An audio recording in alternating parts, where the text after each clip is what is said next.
আজি আমি আসাম জিঅ'গ্ৰাফীৰ কেইটামান MCQ কুৱেশ্যন লৈ আহিছোঁ। 1 number question. Swamp deer has a sizable population in which of the following protected area in Assam? অসমৰ তলৰ কণ্ঠ সংৰক্ষিত অঞ্চলত জলাশয় হৰিণৰ জনসংখ্যা যথেষ্ট। এইটো শুদ্ধটো হ'ব option C Kaziranga. Next, what is the population density of Assam per square kilometers? অসমৰ জনসংখ্যা ঘনত্ব প্ৰতি বৰ্গ কিলোমিটাৰত কিমান? এইটো শুদ্ধটো হ'ব অপশ্যন সি 398 জনকে আছে প্ৰতি বৰ্গ কিলোমিটাৰত। Next question 3 number, which of the following is not connected by border of Assam? এইটো শুদ্ধটো হ'ব অপশ্যন এ ছিকিম। এইটো আমাৰ এই মেপটো চালে আপুনি গম পাব অসমৰ লগত আমাৰ যে বাকি 6টা ষ্টেট আছে এইটো কানেক্টেড আছে, অকল ছিকিমহে কানেক্টেড নাই। নেক্সট কুৱেশ্যনটোলৈ আগবাঢ়ি যোৱাৰ আগতে যদি এতিয়ালৈকে আপোনালোকে আমাৰ চেনেলটোক ছাবস্ক্ৰাইব কৰা নাই তেনেহ'লে চেনেলটোক ছাবস্ক্ৰাইব কৰিবলৈ নাপাহৰিব আৰু আপোনাৰ ফ্ৰেণ্ডকো ভিডিঅ'টো শ্বেয়াৰ কৰিবলৈ নাপাহৰিব। তাৰ নেক্সট কুৱেশ্যনটোলৈ যাওঁ 4 number, in which year Assamese was adopted as the official language of Assam? কোন বছৰত অসমৰ চৰকাৰী ভাষা হিচাপে অসমীয়া গ্ৰহণ কৰা হয়? এইটো শুদ্ধটো হ'ব অপশ্যন ডি 1960 চনত। আৰু এইটো কোনটো এক্টত লোৱা হৈছিল যদি সোধে তেনেহ'লে হ'ব এইটো হ'ব the Assam official language act 1960। Next question 5 number, in which year Tocklai T research institute was established? কোন চনত টকলাই চাহ গৱেষণা প্ৰতিষ্ঠান স্থাপন কৰা হৈছিল? ইয়াতে মনত ৰাখিব টকলাই টি ৰিচাৰ্চ ইনষ্টিটিউটটো এইটো আমাৰ 2014 চনতহে ৰিনেম কৰা হৈছিল। তাৰ আগত ইয়াক বুলি জনা যায় টকলাই এক্সপেৰিমেণ্টেল ষ্টেচন বুলি জনা গৈছিল বা জনাজাত আছিল। এইটো কুৱেশ্যনৰ শুদ্ধটো হ'ব অপশ্যন বি 1911 চনত টকলাই চাহ গৱেষণা প্ৰতিষ্ঠানটো স্থাপন কৰা হৈছিল। আৰু এটা কথা মনত ৰাখিব ট্ৰা টি ৰিচাৰ্চ এছ'চিয়েশ্যন এইটো ফৰ্ম হৈছিল 1964 চনত, এইটো কথা মনত ৰাখিব আৰু এইটো যোৰহাটত আছে। Next question 6 number, in India the Brahmaputra river is almost কিমান কিলোমিটাৰ লং?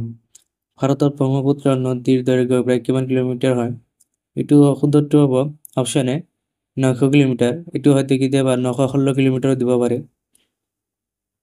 তেতিয়া প্ৰায় বুলি কোৱা হৈছে সেইকাৰণে আমি 900 কিলোমিটাৰ দিছোঁ। Next question 7 number, which of the following state is not situated to the east of Assam? তলৰ কোনখন ৰাজ্য অসমৰ পূব দিশত অৱস্থিত নহয়? এইটো শুদ্ধটো হ'ব অপশ্যন বি মিজোৰাম। ষ্টেটটো আমাৰ অসমৰ পূব দিশত অৱস্থিত নহয়। এইটো মেপটো চালে আপুনি ক্লিয়াৰ হৈ যাব, মই আগতে শ্ব' কৰিলোঁ, এইটো চালে হৈ যাব। ইয়াতে কিছুমান কথা আছে যিবিলাক আপোনাৰ জানিব লগা আছে।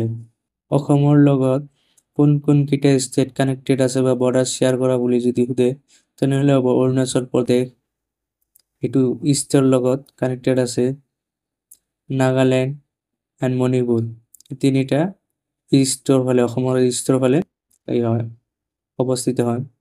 আৰু চাউথৰ ফালে মিজোৰাম আৰু ত্ৰিপুৰা আছে মানে দক্ষিণ ফালে। আৰু ৱেষ্টৰ ফালে বাংলাদেশ আৰু মেঘালয় ৰাজ্য আছে অসমৰ ৱেষ্টৰ ফালে আৰু west Bengal. Next question 8 number, in which year the capital of Assam is shifted from Shillong to Dispur? কোন বছৰত অসমৰ ৰাজধানী শ্বিলঙৰ পৰা দিছপুৰলৈ স্থানান্তৰ কৰা হয়? এইটো শুদ্ধটো হ'ব অপশ্যন বি 1972 চনত। Next question, which of the following is the highest peak in Karbi plateau? Karbi মালভূমিৰ তলৰ কোনটো শৃংগ সৰ্বোচ্চ? এইটো শুদ্ধটো হ'ব অপশ্যন বি সিংহাসন বা সিংহাসন। আৰু এইটোৰ উচ্চতা বুলি সুধিলে কিমান হ'ব তেনে এইটো হ'ব 1360 মিটাৰ হয়। Next question, which is the highest mountain peak of Assam Himalaya range? Assam হিমালয়ৰ সৰ্বোচ্চ পৰ্বত শৃংগ কোনটো? এইটো হ'ব শুদ্ধটো হ'ব option A Namcha Baruah.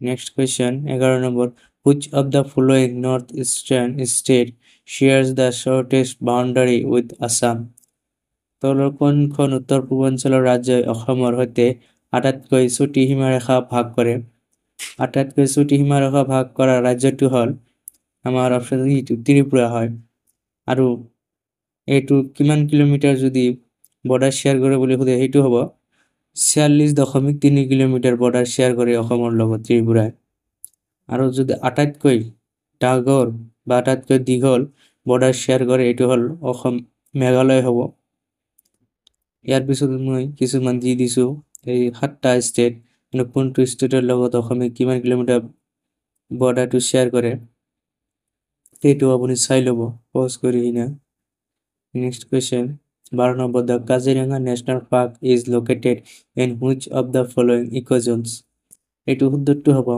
Option B Indomalaya ecozone next question 13 number when the tea company of Assam was established অসমৰ চাহ কোম্পানী কেতিয়া প্ৰতিষ্ঠা হৈছিল এটু উত্তৰটি হবে অপশন এ 1839 চনত চাহ কোম্পানী প্ৰতিষ্ঠা হৈছিল অসমৰ Next question, 14 number. Area-wise, the rank of Assam among north-eastern states is এলেকা ভিত্তিক উত্তৰ পূবৰ ৰাজ্যসমূহৰ ভিতৰত অসমৰ পদবী হৈছে এইটো শুদ্ধটো হ'ব ছেকেণ্ড আৰু ফাৰ্ষ্টত আছে অৰুণাচল প্ৰদেশ আৰু ইয়াৰ এৰিয়াটো হ'ল 83,743 স্কুৱেৰ কিলোমিটাৰ আৰু অৰুণাচল প্ৰদেশটো সীমা কাৰ লগত ভাগ বতৰা কৰে এইটো হ'ব ভুটান ওয়েস্টৰ ফালে म्यांमार ইষ্টৰ ফালে আৰু China next question 15 number Jatinga famous for mass suicide of migratory birds is located in which of the following district এটো মানে জাতিংগা এটা ঠাই আছে হেতুত চৰাইবিলাক যে আছে মাইগ্ৰেটেড চৰাই এইবিলাক সুইসাইড কৰে মানে আত্মহত্যা কৰে হেতু সেই জাতিংগা নামৰ জায়গাটো কোনটো ডিস্ট্ৰিক্টত হয় এইটো উত্তৰটো হ'ব option D Dima Hasao district তে আজিৰ কাৰণে এইখিনি আশা কৰো ভিডিওটো ভাল লাগিব চেনেলটো সাবস্ক্ৰাইব কৰিবলৈ নাপাহৰিব